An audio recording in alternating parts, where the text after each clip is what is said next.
પછી મને એમ થયું કે થોડુંક નમતું જોખી નકર હું તો જન્મથી જેવો હોત એવો હોત ને તો નમતું ન જોખતો. પહેલાં મારી મોટામાં મોટી જે હતી આ હું કાંઈ પણ પકડું ને એને આ દુનિયાનો કોઈ મને ગમે એટલો મારે ને તોય ન મૂકું. આ ટાઈપનું મારું જન્મથી માનસ હતું. એટલે મેં એને કીધું કાલ આપણે એક વાતનું સમાધાન કરી નાખીએ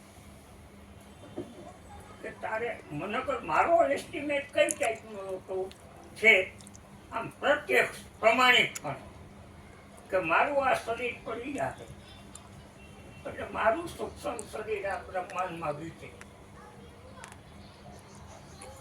હવે તમે મારા વિચારને આધીન છે એટલે વિચાર તો પરમાત્માનો છે પણ મારા હસ્તકથી સપ્લાય થઈ એટલે તમારું કાર્ય પૂરું થાય ત્યાં સુધી મારી જવાબદારી છે કે તમને ત્યાંથી પ્રેરણા આપવી. આ સિસ્ટમ છે, સમજાઈ ગયું? એટલે આ બધું એને ધ્યાન ન દીધું ને પછી મને એમ કીધું તારો જન્મ તો લેવો જ પડશે. એટલે મેં એને કીધું મને જન્મ લેવાનો વાંધો નથી પણ મારી એક શરત છે એની હાયા કરી જઈ જો હાયા કરી છે ગમે એ વિરોધ કરી એમને આમ થવું જોઈએ.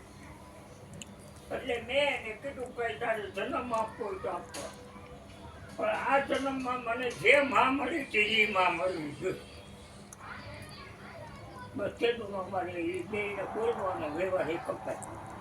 પછી અહીંયા કાંઈ આવતો નથી, કહેતો નથી, હું એને કાંઈ કહેતો નથી. તારે થાય એમ તું કરી લે, મારે થાય એમ હું કરું.